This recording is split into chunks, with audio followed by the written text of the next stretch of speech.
Welcome to another segment of Spill the Tea. This is for real estate agents who are new, hungry, and figuring it out. On this show, we bring you honest stories from agents in the field. You'll get real advice that you can actually use from our mistakes, the awkward moments, and the PTSD that nobody tells you about when you first get licensed.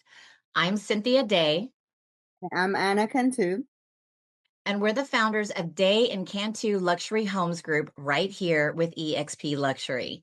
And we work luxury, but we started exactly where you are. So let's get into it. Hey guys, today I'm going to introduce our lovely guest of honors. This is Judy Ratsme Saldana, and we also have Mr. Joel Reese. So these are our commercial brokers here at eXp. Welcome, guys. Welcome. Thank you for Thanks for having having us. us. Jinx. Pinch poke. We want to know more about how you guys got started, what market you're in. Yeah, absolutely. So I started in real estate in 2013. I moved over to the commercial side, I'd say fully in 2015. So my specialty is retail, leasing, acquisitions, development, anything that touches retail, I am involved in it. But yeah, I'm here in the DFW Metroplex. Nice. So I guess you know what you're doing by now, girl. I mean, I try. Sounds more like you're doing rather than just trying. And what about you, Joelle? Hey everyone. So yeah, I'm Joel. Started in real estate in 2019. Started off in residential, got my broker license in 2021, 22, somewhere around that time, and then I made the transfer over to commercial. Oh, I am in the industrial, so anything warehouse, flex warehouse. I also do a lot of retail and a lot of office space. sweet. This wouldn't be called Spill the Tea without spilling it, right? So we want to know exactly just tell us a funny story, something that has happened at the job. I think I was with Judy on this one. I might have been by myself, but I think we had a scare jump, didn't we, Judy, at some point? I think it was just a building, no power. It was pretty Was it the dirty, one that had messy. beds inside of it? Yes, that one. Oh yeah. So Oh, yeah, so it was I think it's like 15,000 square feet. We went to go look at it and we thought it was like a kitchen area. So you're expecting kitchen equipment, not a full bed underneath the vent, the hood yes. vent, where they do the cooking. So it was just like a mattress on the floor with some pillows and it kind of made you wonder, like, what kind of stuff are you guys doing at these places? And then it was like, it's kind of creepy because I was not expecting to see a whole bed there. Kind of It's a not my, work live environment. yeah, yeah. I didn't think maybe, I don't know, maybe they were Mixed just really, use. really comfortable with sleeping on the floor. I don't know. How long had the place been vacant for? Maybe a month. Yeah, Oh, that's it? Hmm. yeah. And for I someone Dang. don't to know if they have left it behind or if somebody had moved it in. I have no idea. But that's why we have maintenance Yeah. that usually goes through and makes sure everything is out. But I think because this was a bigger space, we kind of put that one on the back burner. Oops. residential, as you ladies know, you probably have run into squatters and stuff like that. Because I know I have, at least on my residential days, I know I had at least three squatter situations. Those were not fun either. You want to tell us more what Yeah, happened? what happened? Yeah, so one of them is actually I was showing a house out there in a very up and coming, maybe affluent area in Dallas. I don't want to say the neighborhood, but it's supposed to be $1 million homes out there. So like you're not expecting a squatter there. But apparently this house had been vacant for like 6 months. You walk in and it's like there's some funny smells coming out of the house and you're wondering like, oh, like somebody has some plumbing issues. Well, Hmm. it turns out there's somebody that's been living there and using the facilities with no running water. So Oh, things are just filling up. gosh. And then once again, there was another mattress on the floor with So some, matches continue to follow you? yeah, mattresses Yeah. follow me throughout my career and I don't understand why. Another scare that I had My previous mentor wanted to buy a house out in the countryside, so it was like 5 acres, 10 acres, and the house had been vacant for a while. And this was like 1980s luxury, right? Bathtub that's like in the ground, like sunken. Yeah. You remember the movie Scarface? His Yeah. bathtub with all the Like mauve carpet. yeah, like all of that's in there. And Oh, I'm already wow. like in my head psyching myself out because I was trying to make a video. It's like, oh, look, it's haunted, blah blah blah blah blah. Well, I get to that main bathroom and sunken bathtub and all that stuff, and then I see like there's like three doors, like almost like saloon doors.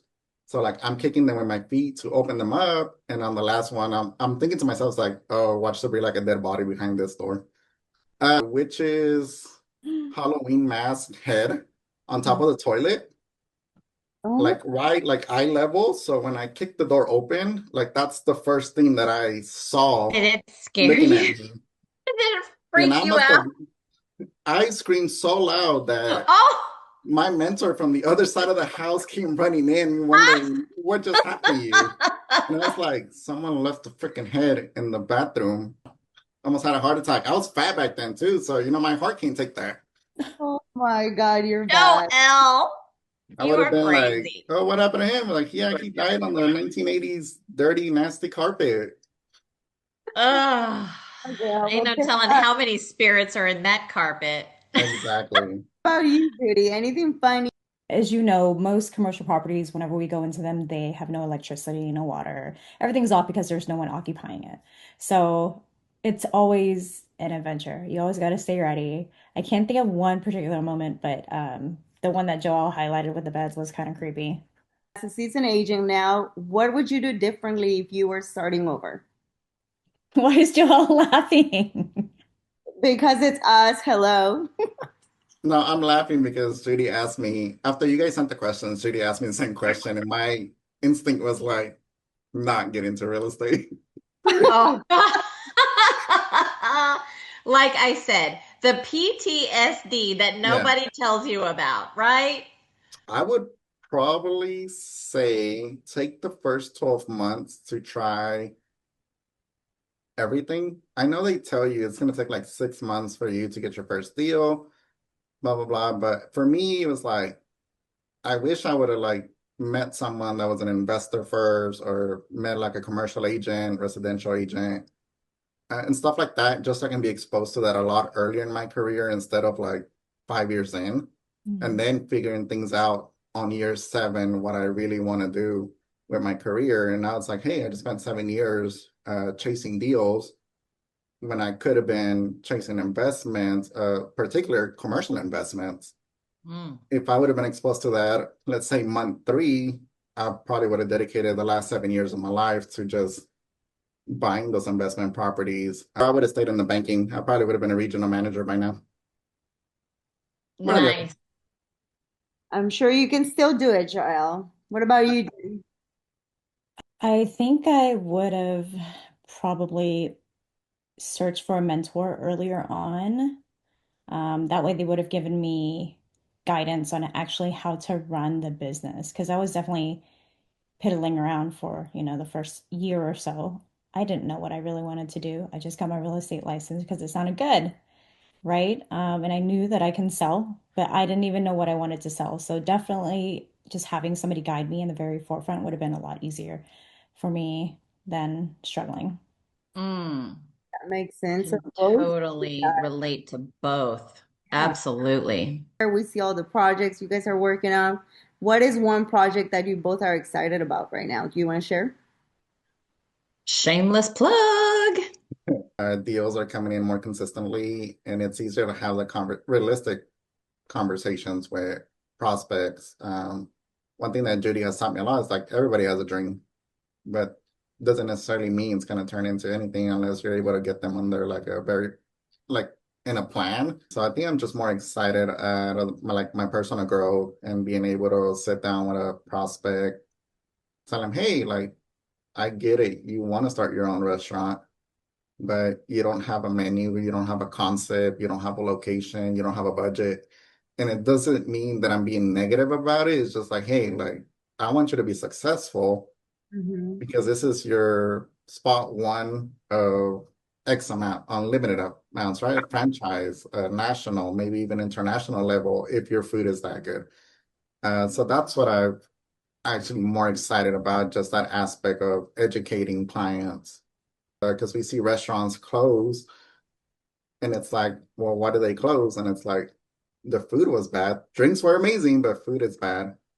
So if you're not getting that repeat clientele that's coming back for the food, not just the drinks, because anybody can show up for a happy hour, but are you going to come back with your family to eat there?